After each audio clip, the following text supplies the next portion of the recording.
And Syria at some point is probably going to be brought within the gun sights of the regime in Washington as well. But I remember vividly church service I attended at a Presbyterian congregation in Wisconsin when we were living there back in 2002, just before, a few months before the war began. And the pastor, a wonderful man by the name of Bill Aker, before we went to prayer that Sunday, said, "I want to pray for peace." He's a Navy veteran. He's somebody who saw combat in Vietnam. He has a son who was in the Navy. And he said, I just want to pray that wisdom will guide the counsels of our leaders, that some way will be found to solve the problems in Iraq short of warfare, because war is a curse. It's a plague. Even when it's necessary and unavoidable, it is a curse and a plague. And on top of that, it's not well understood that we have brothers in the Lord who live in Iraq, who not only confront the the unpleasant reality of living under that government right now, but in the event that there is a war, we'll have to deal with the fact that they'll be caught between two fires. They might be driven into exile. They might find themselves coming under siege by their neighbors. They might be blamed by their Muslim neighbors for precipitating this onslaught. So it's just a horrible prospect that confronts us now, the idea of going to war, particularly in a situation like this where he was convinced war could be avoided. Now, he was the only conservative-leaning Christian pastor I heard in the months leading up to the war who actually brought that consideration to the forefront and discussed it with his congregation. You know, the idea that war is a curse. War is something that, if it's at all possible to avoid, we should avoid. You know, he talked in terms of the historic teaching of just war principles. Every other sermon I've been exposed to was a gloss on the passage from Ecclesiastes about how there is a time for war, but nobody would ever say whether or not this particular war was one that would earn God's favor. The idea was that Caesar had spoken and we had no choice but to obey. Well, the problem is that there are limits to what Caesar can command of us. That's I believe, the point of the parable. You know, Caesar can only ask of us that which is properly his. And Caesar has never been authorized to command us to go to war in an ungodly cause. Well, well, I want to switch gears a little bit, and we really only have a few minutes here, so we may not be able to totally cover this. But on the other end of the spectrum, and again, we'll probably pick this up on another day, but we have folks on the other end of the political spectrum who see that the only way to be our brother's keeper, and rightfully so, is to set up the state or the federal government as the messiah to fix our social and moral ills of society. Mm-hmm. This mindset has dominated our country probably since the New Deal. And unfortunately, many do not see that they hand over the progress of our society, in my opinion, to a handful of elites that I've observed that are affiliated with government, often from a very small sliver of backgrounds of our public, who desire to be our caretakers using our own money and make decisions for the little people, i.e. you and me, without any freedom for the citizens to take their resources elsewhere if they're dissatisfied with the services they receive. Other than the fact that these elected officials that we're talking about, that we rely on, are clearly a tool of the corporate state, the people who actually provided the money to get them in office, serving their interests instead of us. Why is it a grave error to expand government in order to stave off the exploitation of the weak in society? Well, that's a grave error on account of the fact that you only have sinful men available to run government.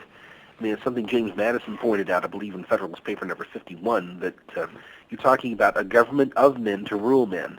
And once again, all men are sinners. And there's nothing about being given government power that purifies the personality of the person exercising that power. You're talking about rather a magnification of the flaws that inhere in fallen human men.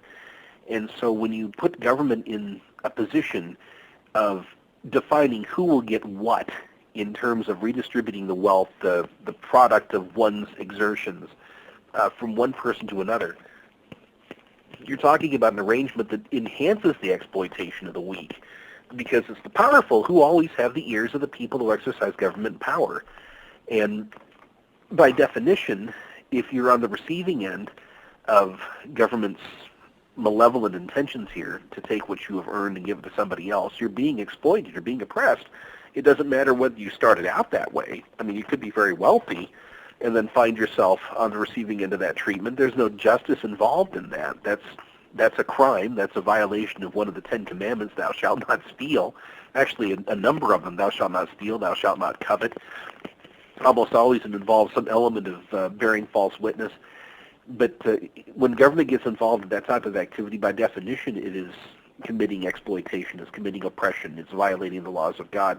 One of the most interesting of the Lord's statements was, who made me a divider among men? In other words, when he was asked to reapportion more equitably an inheritance, the Lord said, well, that's not what I do. That's not something that's proper to do. I mean, I'm not going to be trying to redistribute wealth in order to bring about somebody's goal of equity.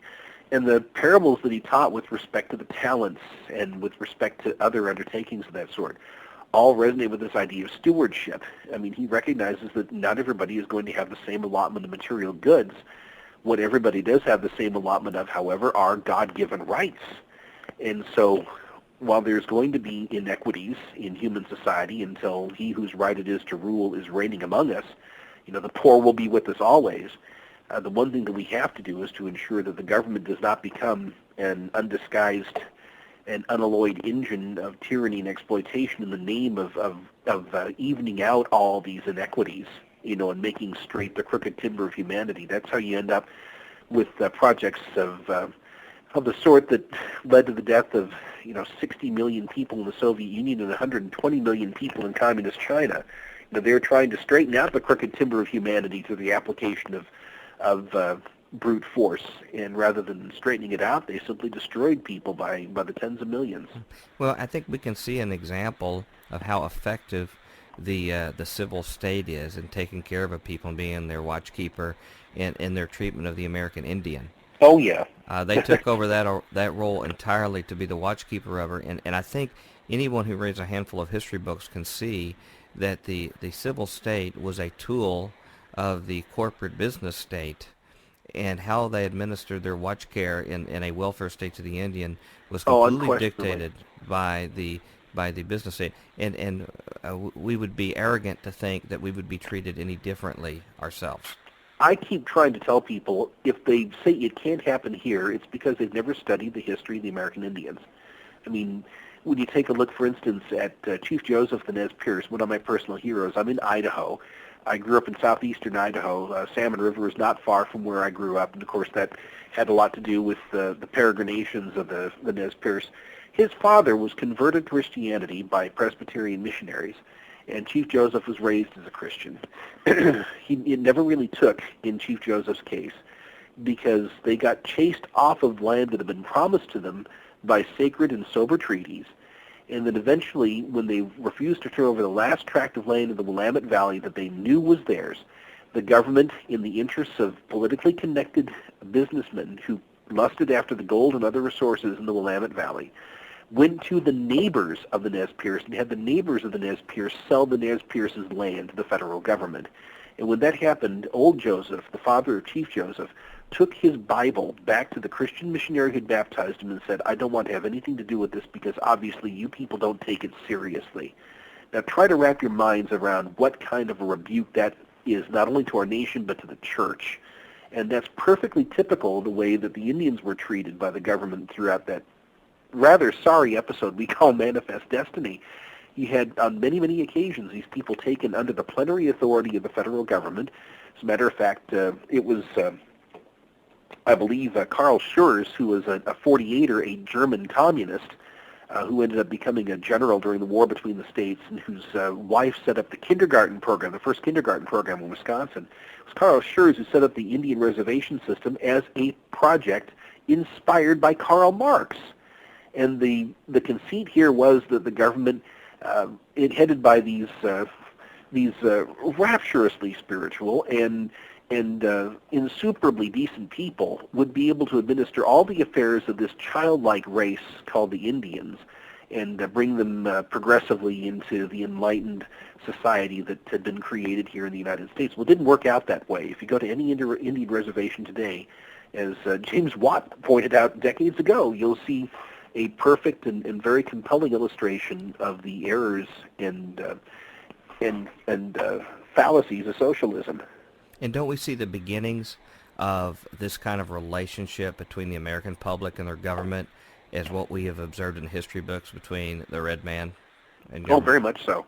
Very much so. I've often said, as a matter of fact, in a book I published in 1995 called Freedom on the Altar, in a chapter that dealt with multiculturalism, I said, if you want to understand the system that is envisioned for us by the people who would be our rulers, just go to any Indian reservation. They're talking about basically adapting that mindset and that method of misrule for the supposed benefit of the rest of us. Well, then, if you wrote that in your book, then I must be on the right track then. If I have that thought. You're very kind. We are coming here to the end of the show, and I have covered approximately 25% of what I wanted to cover with you today. Can we have you back again later in the summer to pick up Certainly. where we left off? I'm very happy to come back, and I've really enjoyed the conversation. I must apologize for being so prolix, but you asked a number of questions here, I think, that really merit a deeper examination than the soundbite approach that you hear on most radio programs, and I think that it's delightful that you have a format that allows us to explore these questions in such depth. Do you think that we are accomplishing something with having this kind of dialogue and putting it out for the evangelical Christian community to hear?